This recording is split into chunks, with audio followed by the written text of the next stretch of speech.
Hi, and welcome back to another episode of Leadership Lenses. This is actually a momentous occasion as we have our first return guest on the podcast, which is nice as the podcast is getting into our second year. And we're really thrilled to be able to address and engage this topic and welcome Jane Taubenfeld Cohen back to the podcast. Jane is fundamentally focused on working with Jewish day school leaders, and she does that in a variety of formats, as many of our listeners already know. And she and I just had an exchange the other day in the wake of a really interesting blog post that she wrote on how we engage parents. And that's what we're going to try and dive into together today. So Jane, thank you so much for joining us again.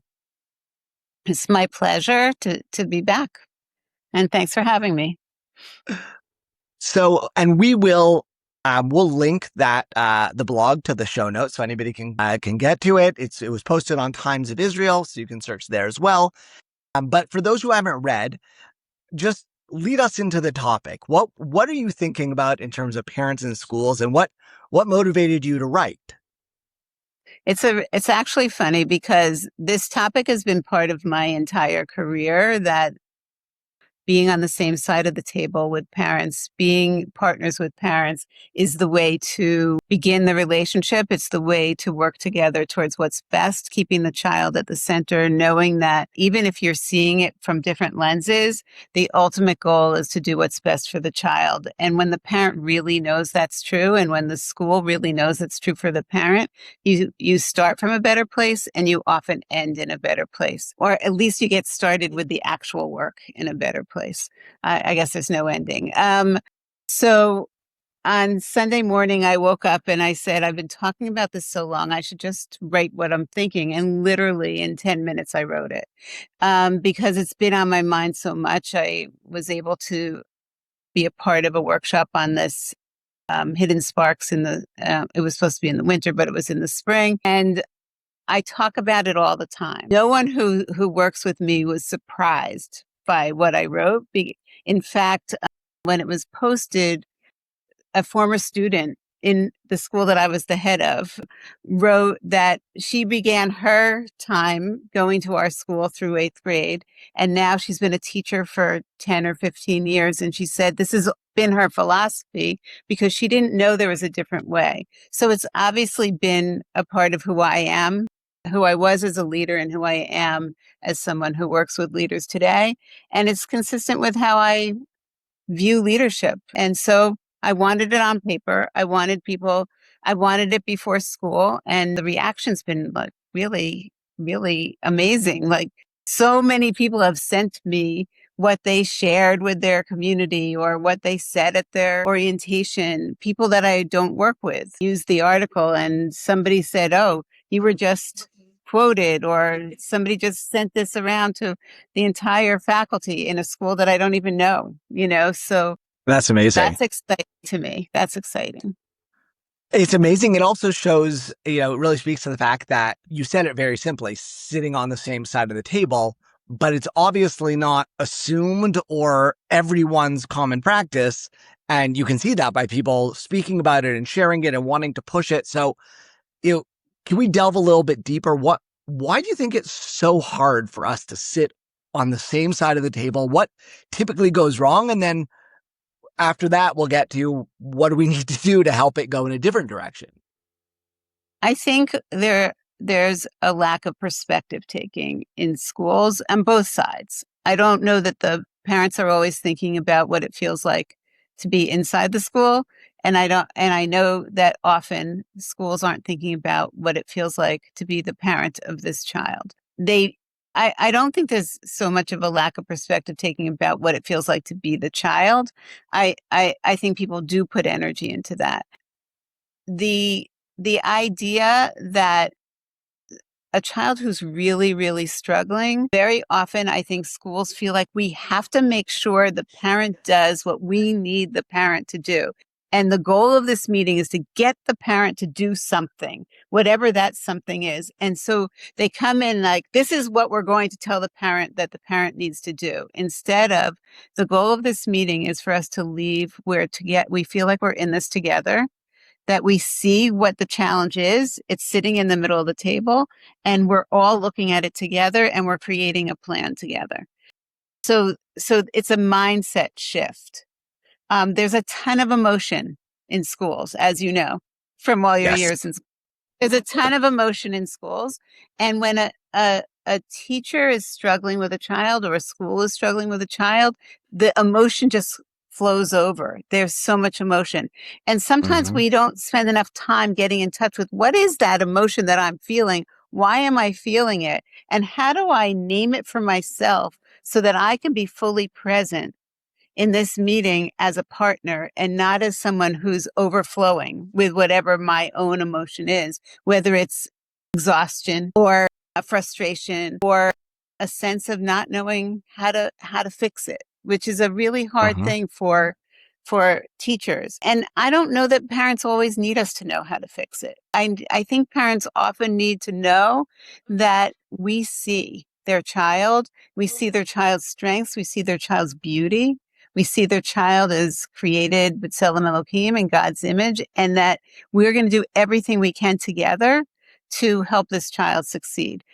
I just want to put out there that I'm not saying that it works every single time and that every child can be saved and every time every parent wants to be our partner. It's much more complicated. It's a complex issue, but I'm telling you that at least 85% of the time, I made up that number, but at least 85% of the time, we get so much further Mm-hmm. by bringing from this mindset than we do when we enter from, I'm going to make sure I've told them everything I need to tell them by the end of this meeting. So Right. I guess it's about being clear about what the goal of the meeting is.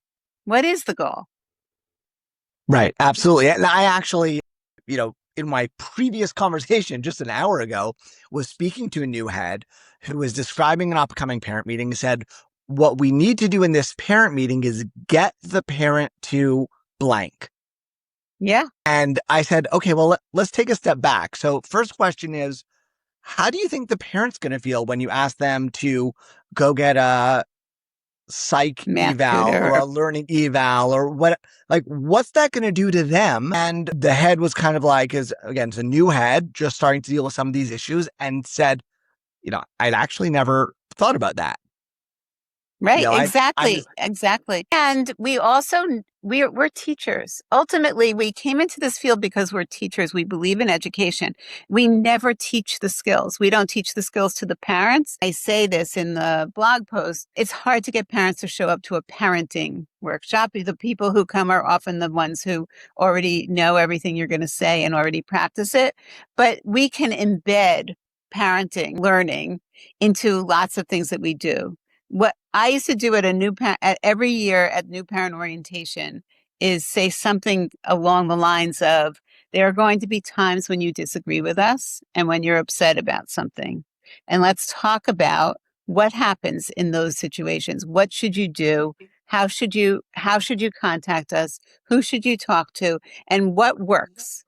And I would talk about perspective taking, and I would talk about getting on the same page, and I would talk about approaching us as partners. So there's education on both sides. It's not just that we have to mhm, educate the schools, we also have to educate parents, and we have to, and not from a place of they need to know that this is how to approach us, but from a place of, do we explicitly ever talk about these things? Do we just assume parents know how to approach schools?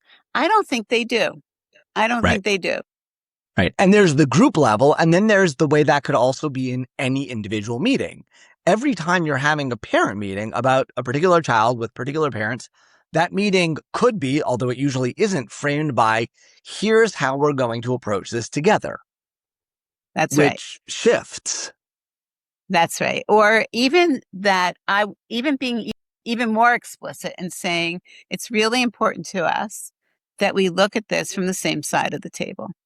So I purposely put us in this room, sitting us together so that we can look at it. Or I want to tell you what that means for us, and you tell us what it means for you so we can get to that place.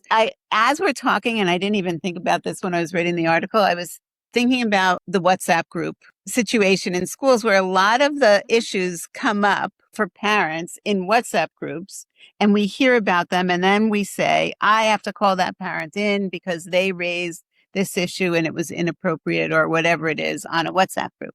But imagine if we talked about WhatsApp groups as also opportunities for partnership before anything happened. And we started to educate people. I'm not saying it solves everything. Again, I wish, but I'm not saying it does. But I think we would make a lot of progress if we started from the place of education is it's our job. That's what we do. And let's think about how to educate both of us, include how do we all learn together how to do this better?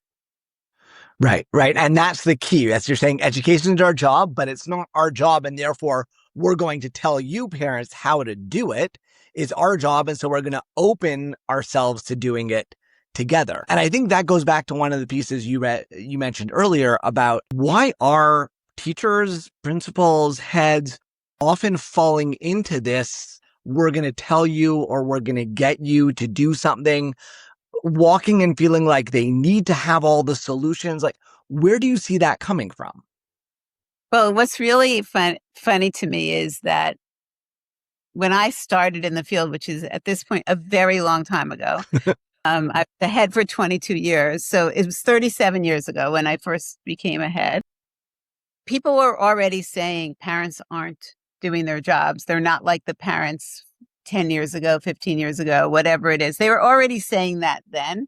And now it's like even more so that people are saying that. So I think there's this sense that parents are out to get us in some way, or parents are they're not seeing it from they're not seeing what really happens. They're not seeing the truth about their child in some way. Instead of maybe they're seeing it with love.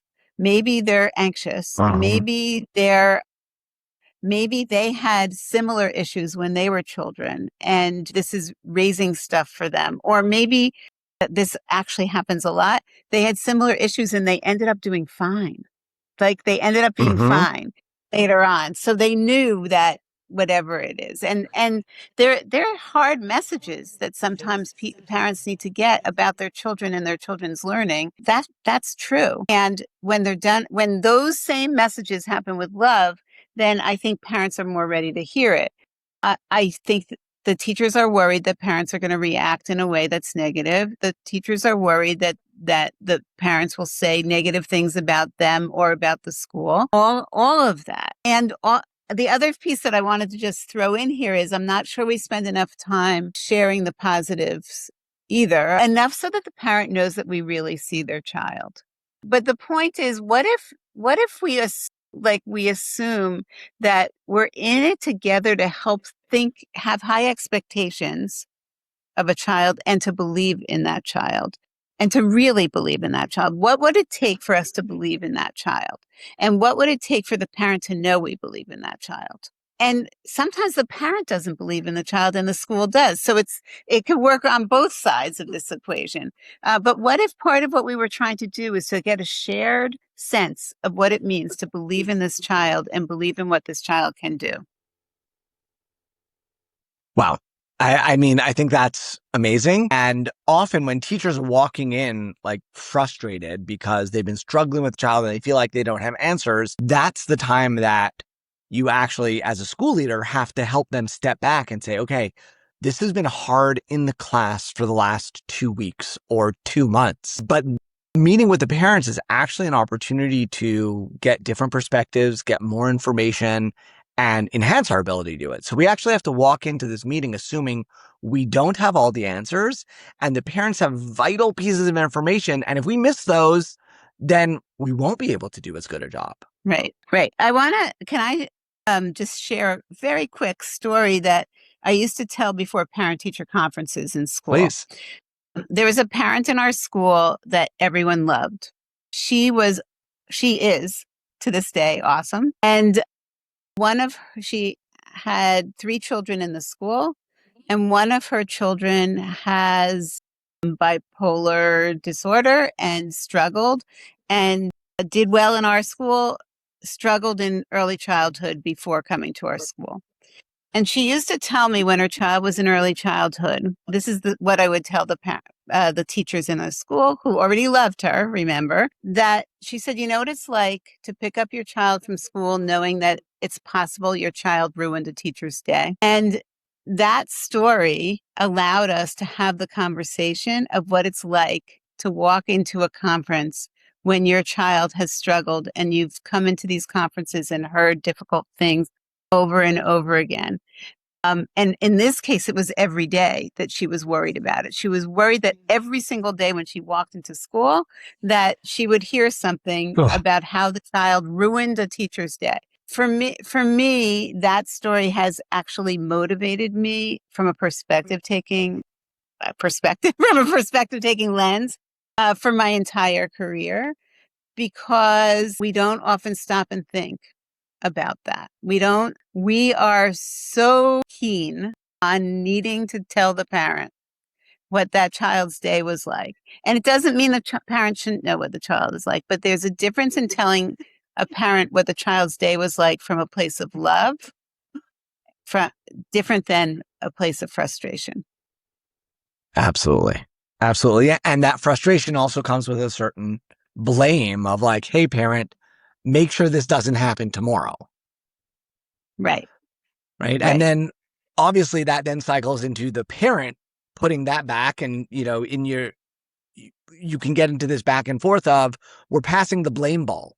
So you come into any meeting or any interaction, teacher wants to kind of outsource the blame to the parent. The parent doesn't want to take it, so they outsource it to the teacher.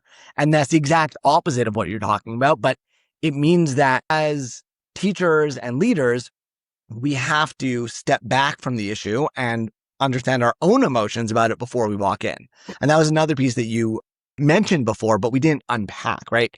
How do we do that as teachers at the end of a rough day, or as principals at the end of the rough day when you're seeing a parent on the carpool line and you somehow have to pull it together and talk out of a place of love rather than a place of, I had a bad day and I'm frustrated right now? Right. I would love for schools to spend some time teaching teachers to name their own emotions. The permission to feel stuff, whatever it is, to Mm-hmm. be able to say, this is what I'm feeling, and to be able to name it. Because what we know is once you name it, you have a better chance of controlling how it spills over. And so I would love for schools to actually do workshops on, when this happens, this is how I feel, or teaching teachers how to journal, or teaching teachers to have a place to write, to vent, and to know that this is what they're doing. I need to just let out that this was really hard for me. I want to name what my emotion is. I'm really disappointed in the child, or I'm really disappointed in myself because I thought that I was really good with kids who struggle with this. And then I'm really frustrated and I'm disappointed and I'm feeling awful. And being able, just the way I'm saying it right now means that when I approach that parent, I'm approaching the parent differently because I've named all the emotions that I'm feeling and I've gotten that piece sort of in its place. And then I'm able to know that I'm not just coming at you because your child was frustrating to me, Right. or Right. cause me pain in some way. Right. And I actually, as you're naming those, I'm like feeling myself relax a little bit of like, okay, we get it. Right. Because Right. I think what happens is so often we don't name those. And then you walk into a meeting and the options are either I'm a bad teacher and I have all that self doubt and anxiety and fear about how good I am at my own chosen profession and calling, or the parents or child aren't doing what they need to do. And so I'm going to choose that second route and put it Right. on them. Right. There's a very typical, every time I name this in a workshop, teachers are like, yes, yes, this is very typical. It happens in the early grades. So a child who decodes reading, let's say 3 years old is already decoding, 4 years old is reading chapter books, 5 years old reading chapter books. The first grade teacher sees that the child decodes beautifully, but isn't processing well. The parent's definition of their child is early reader, precocious, advanced.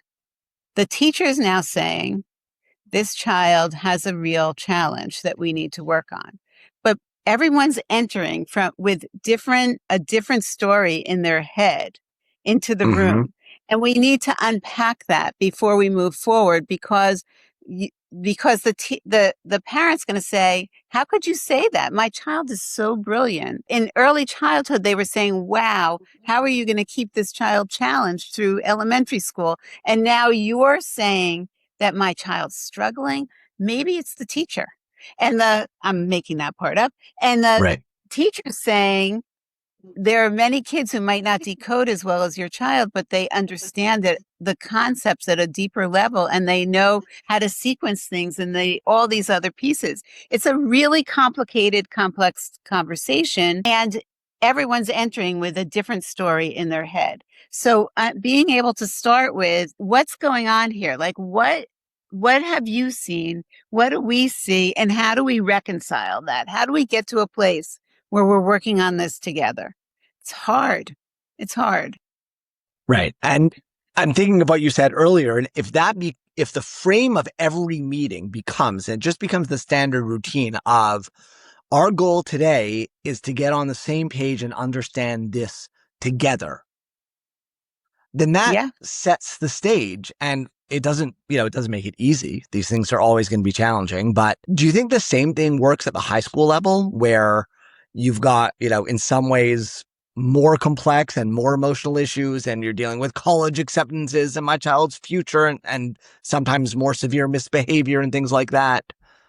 I think it's harder. And also the teacher isn't with the student as much during the day. So the relationship is different. And we know people who do it, and we know that it can be done. We know that if there's somebody in many schools, actually, I think in my granddaughter is starting middle school. In her middle school, they have the same advisor all 3 years. So that person will have a relationship that says, that relationship enters the room when you're having these difficult conversations. And if high school's thought about who is that person who has the Mm-hmm. relationship, who can build the trust, and the piece that teachers say to me, whether it's high school teachers or elementary school teachers or early childhood teachers, they always say, but this requires a level of preparation that I don't have time to do.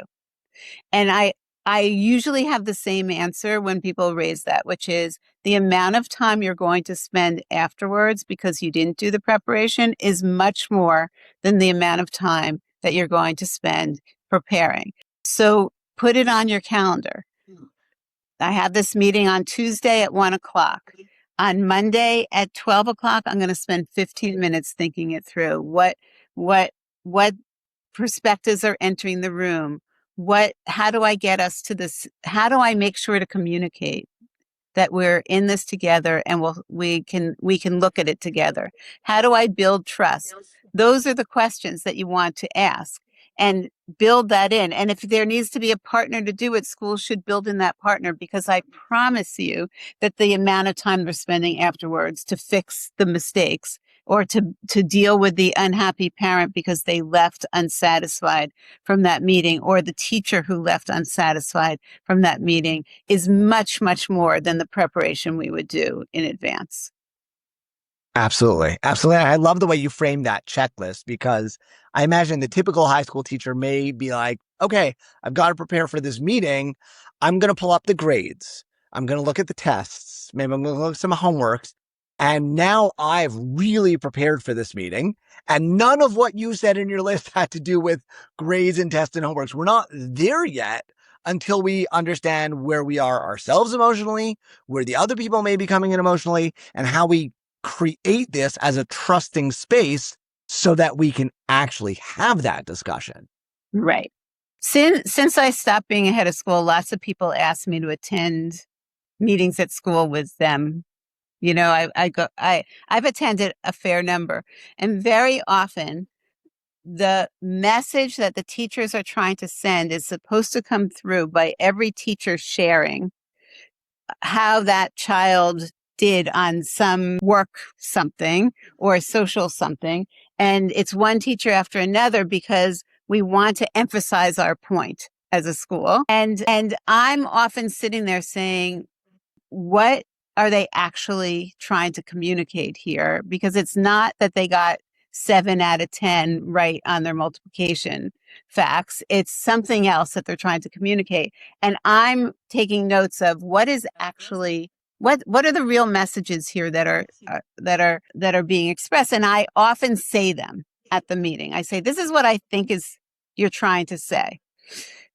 Imagine if the school knew what they were trying to say and said, do we need 15 teachers or 5 teachers to make that point? Or should we just make that point explicitly and move to the partnership piece as quickly as we can, right? Mm-hmm. We don't, right? Maybe you need to, but maybe you don't. And to really think it through from the perspective of what it will feel like to be in that meeting for everyone. Right. Absolutely. And this also, we've been focusing a lot on those particular meetings about struggling students in whatever way. But I think it also spreads outwards to the way you relate to the entire parent body, those who may not be coming in for a particular meeting, because that metaphor, it really struck me, or the example of every teacher is going to say the grades is often how we communicate with parents about everything. Certainly at the middle or high school level, most of the communication you get from the school is in the form of numbers about your kid. And that doesn't necessarily get to the point, and it doesn't create that kind of partnership. It's like, hey, we're going to grade your kid and tell you what the grades are. And now we wonder why you're not feeling like you're one of our partners. Well, one of the things that I often do in workshops is this idea that it's talked about in the book Super Communicators, but it's also talked about in lots of different places. You can't have you're either having an emotional conversation or a factual conversation. And if the teacher is having a factual conversation and the parent is having an emotional conversation, they both leave feeling unseen or unheard. Because if I'm saying to you, this is how they did on their math test, or these are their grades thus far, here's a sample of their writing, and they're still struggling with this piece. And I'm the parent and I'm sitting there concerned, what are they going to do after high school? What's the right place for them? How are they? I'm worried about them socially. You're not even mentioning those things. And I have all these emotional needs as a parent, or I want to have that emotional conversation. Unless we find that common ground, we're actually talking at each other and not with each other. Mm-hmm. Yeah. Yeah. And that's And it true. could I work see the that other way too, that the parents having a factual conversation and the teachers having an emotional, it could work either way. Right. And I think that that's true writ large, right? That's true Yes. for how schools are relating to parents and how parents are relating to schools. And a lot of times we're not at all on the same page. So everything we're talking about now also has to apply to, broadly speaking, how we relate to parents from a school perspective in everything we do. I think the whole idea, and it actually also relates to leaders and teachers, if we approach everything within our school community as we're in this together, we're on the same side of the table, all of us are on the same side of it's a big table, we're on the same side of it, right? Then I think we go further and we create the kind of environment that people want to be a part of, the kind of school community people want to be a part of. When teachers feel like you're transparent with them and you are explicit with them and you believe in them, it's the same thing. And you're on the same team as they are, right? Then you also have a better working relationship with your teachers. So, and that whole idea that the way you relate with your teachers is the way teachers relate with students, right? We know that about schools. We know that that's true. Right. And it may also be how teachers relate to parents, which we're modeling for them Correct. as school leaders. Correct. I want to just raise because since I put this article out, there have been so many discussions about it. And one of the things that came up was, should communities work on this idea? I know there's an organization that's starting, that's building a cohort of people who work on this kind of thing with people from different schools. I believe this is systemic, meaning I think that schools need to work on this holistically. It doesn't mean that there won't be some people who are already naturals at it. Every school has superstars. Every school has people who know how to do this naturally. But every teacher can learn, and every person who works in the school, every office person can learn, and we can work with all of our parents. And it's a system. We're talking about systemic change, a mindset change. We're not talking about having a few people who know how to do this well, because trust that is built in first grade can be broken in second grade, or the other way around, broken in second grade, right? Like it really has it. If there's a way that the school believes that we build partnership with families, and of course people are going to make mistakes and it's not going to always work, but generally speaking, parents can come to believe and to count on a school really seeing them as partners. That's a systemic difference. Right. And so it becomes one of the core principles for how the school does business, right? How the school approaches everything. Correct. Wow. Even the business office, everyone. Absolutely. Absolutely. And again, it's how we want kids in our school, right? We want kids in our schools to treat the maintenance people and the coaches and the teachers and the security. We want them to teach them all in respect and kindness and everything that we're building. Correct. And so that has to go through all of the layers and ours as well. Right. And it should be the expectation.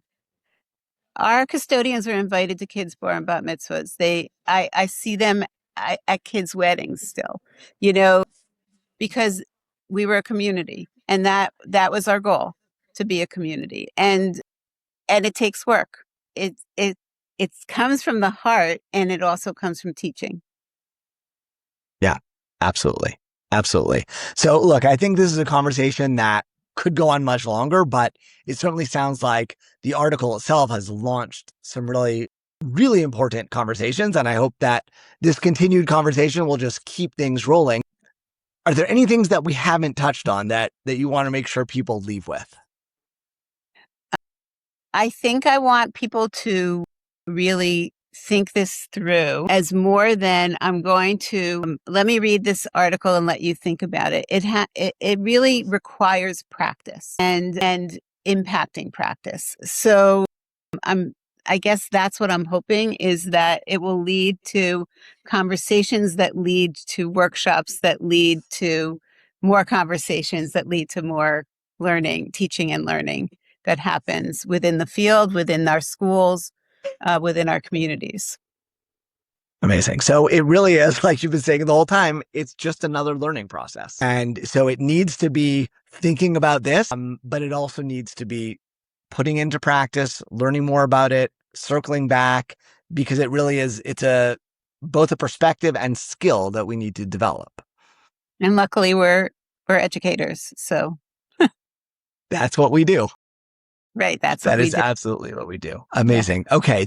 Thank you, Jane. This has been really enjoyable and thought-provoking for me, and I'm sure for everyone as well. I enjoyed the original article, and I think this is a wonderful expansion. And, to everyone listening, I would say the exact same thing that Jane just said, which is, don't just think about it. Let's think about it.